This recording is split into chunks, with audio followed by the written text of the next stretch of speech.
انا كنت شغال في النموذج بتاع الريسك اسسمنت وهنكمل. تعال ناخد مثال تاني مثلا. نتكلم على اعمال حفر. ايه الخطر في اعمال الحفر؟ انهيار جوانب الحفر. طب لو انهار جوانب الحفر هيتأثر على مين؟ مين اللي هيتضر؟ العمال اللي هيتضر، العمال اللي هيقوموا بعملية الحفر.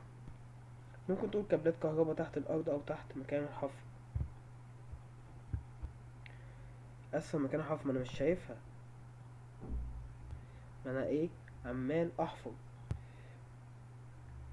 ما انا عمال احفر ومش شايف في ايه تحت.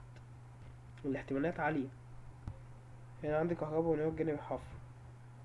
الاحتمالية ايه؟ 4. احتمالية والشدة 4. 4 في 4 16. احتمالية عالية لو خبطت كابل كهرباء، تمام، هيحصل ايه؟ هيحصل كارثة. فالشدة عالية. اعمل ايه في الاحتياطات الإضافية؟ لو انا عايز اكشف الكابلات اللي تحت دي اعمل ايه؟ القوشة بتقول ايه؟ طلب رسم هندسي لمكان العمل. كده ارجع للرسومات الهندسية، شوف ايه موجود تحت. لو الرسومات دي مش موجودة في أجهزة بنحطها كده على الأرض، بتورينا تحت في كابلات على عمق قد ايه، والفولت بتاعها قد ايه. بتشتغل بالموجات الصوتية.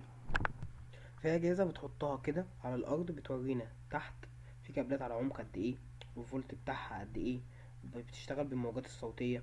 وحفر يكون تمام يدوي لغاية ما اكشف عن اللي انا عاوز اوصله. طب انا لو عملت كده، درجة الخطورة، لو انا عملت كده درجة الخطورة اللي كانت 16 توصل لغاية ايه؟ 4. تبقى حاجة بسيطة، ممكن توصل ل2 كمان.